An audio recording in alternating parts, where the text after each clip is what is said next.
پوچھنا چاہتا ہوں کہ امام حسین نے کربلا کے میدان میں 72 تن قربان کیے، جس دین کی خاطر، جس اسلام کی خاطر۔ یاروں وہ شہر سپی، شہر پاکستان، ملک پاکستان، آپ جہاں بھی جائیں، میں ڈھونڈنا چاہتا ہوں وہ اسلام کہاں پر ہے، وہ دین کہاں پر ہے جس کے لیے حسین نے قربانیاں پیش کی ہیں۔ ہم جس امام حسین رضی اللہ تعالیٰ عنہ کی نام لے کر جگمگاتے ہیں، خوشی سے جھوم اٹھتے ہیں، لیکن میرے ساتھیوں، جب میری بیٹی کی شادی ہوتی ہے، میرے بھائی کی شادی ہوتی ہے، میں ڈھونڈتا ہوں کونے کونے میں کہ میرا اسلام کہاں ہے، میرا دین کہاں ہے۔ میں نے تو ہجڑوں کو بلا کر وہاں پہ رقص کروایا ہے، میں نے تو ایسے لفنگوں کو بلا کر وہاں پہ رقص کیا ہے، میں دوربین میں ڈھونڈتا رہا کہ وہ اسلام کہاں ہے، وہ دین کہاں ہے جس کے لیے علی اکبر نے شبیہ مصطفیٰ نے قربانی پیش کی تھی۔ میں ڈھونڈنا چاہتا ہوں کہ بچی کو رخصت ہونے کے لیے جب باپ اپنی بیٹی کے سر پہ قرآن رکھتا ہے، میں صرف سوال اتنا کرنا چاہتا ہوں، باعث برکت ہے، باعث ثواب ہے، باعث برکت ہے، لیکن کچھ ہی دیر پہلے چند نوجوانوں کو بلا کر بارات میں جو بھنگڑا ڈالا گیا، جو وہاں ناچ کے انہوں نے بدماشیاں کی، جو پٹاخے بجائے گئے، میں پوچھنا چاہتا ہوں اس ٹائم قرآن کہاں تھا، اسلام کہاں تھا؟ اس لیے میرے ساتھیوں، جس کے لیے ننھے علی اصغر نے قربانی پیش کی ہو، آج وہ اسلام دربدر ہے، یتیم ہے۔ کس لیے؟ ہماری عادات کی وجہ سے ہم گفتار کے غازی تو بڑے بنتے ہیں لیکن کردار کے غازی نہیں بنتے۔ ہم امام حسین کا نام تو عقیدت و احترام سے لیتے ہیں، لیکن میرے ساتھیوں 10 دن امام حسین کا عقیدت و احترام سے نام کے لینے کے بعد، اس دور میں تو ایک یزید تھا، لیکن آج آپ کو سینکڑوں یزید نظر آئیں گے۔ امام حسین نے ایک یزید کے ہاتھ پہ بیعت نہیں کی، ہم سینکڑوں درجنوں یزیدوں کے ہاتھ پہ بیعت کر کے اسلام کا بھی ستیہ ناش کر چکے ہیں، دین کا بیڑا غرق کر چکے ہیں، اور پھر کہتے ہیں ہمیں امام حسین سے محبت ہے، قرآن سے محبت ہے۔ میں صرف یہ سوال کرنا چاہتا ہوں، وہ ہجرت ہوئی مکہ المکرمہ سے مدینہ طیبہ کی طرف، امام حسین نے ہجرت کی، اسلام کو بچانے کے لیے مدینہ سے لے کر، مکہ سے لے کر کربلا کی طرف ہجرت کی ہے۔ آؤ میں ایک ہجرت کی اور بات کرتا چلوں۔ تاریخ گواہ ہے، 14 اگست آنے والی ہے، جشن پاکستان آنے والا ہے، جشن آزادی پاکستان آنے والا ہے۔ اب جھنڈیاں لوگوں کے ہاتھ میں ہوں گی، پاکستان زندہ باد کے نعرے ہوں گے، لگاؤ، جی بھر کے لگاؤ۔ ہم بھی کہتے ہیں پاکستان زندہ باد، پاکستان پائندہ باد، لیکن جس مقصد کے لیے لاکھوں نوجوانوں نے، لاکھوں ماؤں بیٹیوں نے اپنی عزتیں لٹائیں، اپنی قربانیاں پیش کی، وہ کیا تھا؟ کہ اسلام اور دین کے لیے تھا۔ میں پوچھنا چاہتا ہوں پاکستان میں وہ دین کہاں پر ہے؟ پاکستان میں وہ اسلام کہاں پر ہے؟ اگر وہ اسلام ہوتا، آج اسلامیہ یونیورسٹی بھاولپور میں یہ حال نہ ہوتا کہ ایک شخص کے پاس 6000 ننگی ویڈیوز، ہماری ماؤں بہنوں کی، بیٹیوں کی وہ ننگی ویڈیوز لے کر پورے کالج کو بلیک میل کر رہا ہے۔ میرے ساتھیوں، میں پوچھنا چاہتا ہوں، جب مدرسے کی بات آئے لوگ کہتے ہیں یہاں پر فحاشی ہوتی ہے، جب قرآن کی تعلیم کی بات آئے لوگ کہتے ہیں یہاں پہ دہشت گردی کا دست دیا جاتا ہے۔ ہماری اپنی حکومت مدارس بند کرانے کو آ جاتی ہے کہ یہاں دہشت گردی کا دست دیا جاتا ہے۔ میں پوچھنا چاہتا ہوں، جس یونیورسٹی کو تم نے قائم کیا ہے، جس اسکول کو تم نے قائم کیا ہے، اس نے اسلام کے نام پر اسلامیہ یونیورسٹی بھاولپور میں جن بچیوں کو ننگا کیا اور ننگی ویڈیوز جاری کی، میں پوچھنا چاہتا ہوں آج اس پر کیا قانون لاگو ہوا اور کس قانون کے کس کٹہرے میں ہے؟ کیا اسی لیے لاکھوں لوگوں نے قربانیاں پیش کی تھیں کہ اسلام میں داخل ہونے کے بعد ہمیں ایسا ملک چاہیے جہاں نظام مصطفیٰ ہو، ہمیں ایسا ملک چاہیے جہاں پر حضور صلی اللہ تعالیٰ علیہ وسلم کی شریعت کا نفاذ ہو۔ پاکستان کا مطلب کیا؟ لا الہ الا اللہ محمد الرسول اللہ۔ قائد اعظم محمد علی جناح رحمۃ اللہ علیہ نے جب یہ نعرہ لے کر تحریک آزادی پاکستان کو، اپنے نوجوانوں کو لے کر، اولیاء اللہ کو لے کر، علماء اہل سنت کو لے کر یہ قافلہ لے کر نکلے، وہ اس نیت سے تھا کہ ہندوستان میں صحیح معنوں میں حضور صلی اللہ تعالیٰ علیہ وسلم کی شریعت نافذ ہونے نہیں دی جا رہی، وہاں تنگ کیا جا رہا ہے۔ ہم ایسا ملک بنائیں گے جس ملک میں آزادی سے اسلام پر عمل پیرا ہو سکے، لیکن وہ ملک بن گیا جس میں زینب کا ریپ ہو جاتا ہے، وہ ملک بن گیا جہاں نہ کوئی انصاف ملتا ہے، وہ ملک بن گیا جس میں غریب کو تو راتوں رات لٹکا دیا جاتا ہے لیکن طاقتور کو قتل ہونے کے باوجود پھر چھوڑ دیا جاتا ہے۔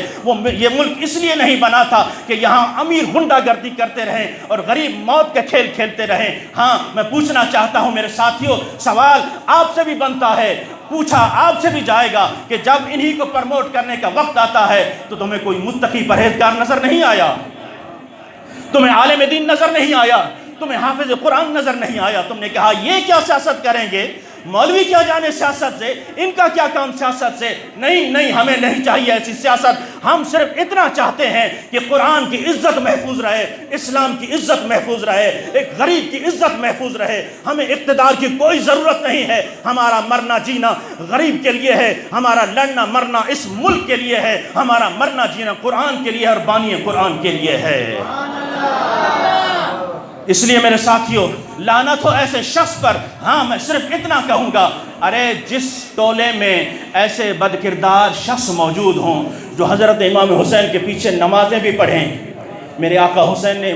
جب میدان کربلا میں امامت کرائی تو یزیدی کھڑے تھے، 22,000 کا لشکر تھا،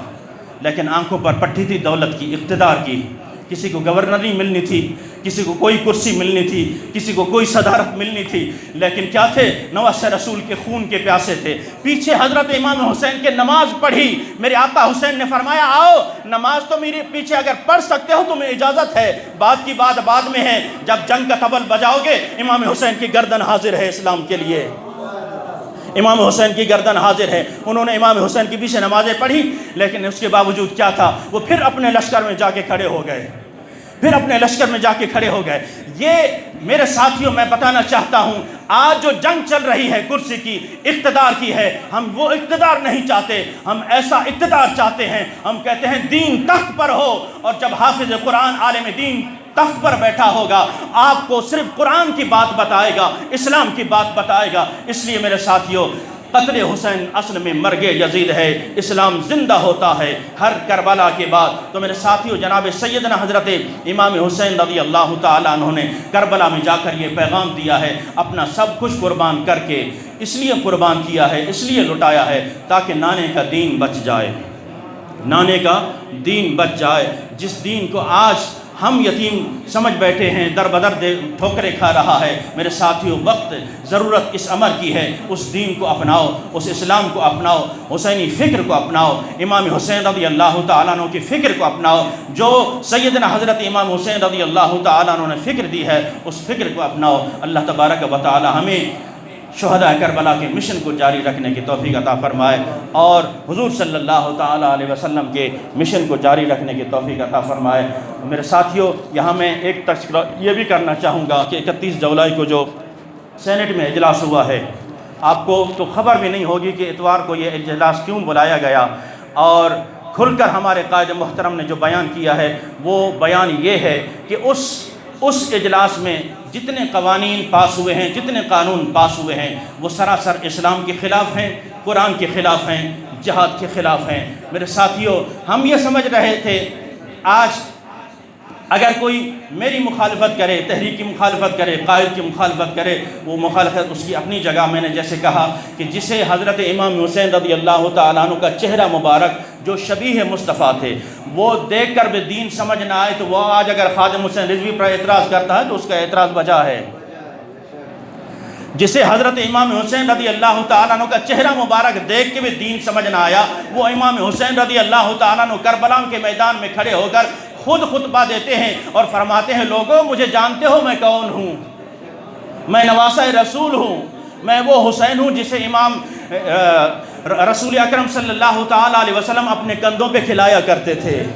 میں وہ امام حسین ہوں جسے اپنی لعاب دہن رسول اکرم صلی اللہ تعالیٰ علیہ وسلم پہ لایا کرتے تھے۔ حضرت ابو ہریرہ کہتے ہیں کہ مرتبہ ہم حضور کی بارگاہ میں بیٹھے تو حضور نے فرمایا جا حسین ابن علی کو لے آؤ۔ بچپن کا زمانہ تھا، آپ چھوٹے تھے، حضرت امام حسین کو لایا گیا۔ ابو ہریرہ کہتے ہیں کہ ہم نے اپنی آنکھوں سے دیکھا، صحابہ کرام موجود تھے، حضور صلی اللہ تعالیٰ علیہ وسلم نے امام حسین کو باہوں میں لے لیا،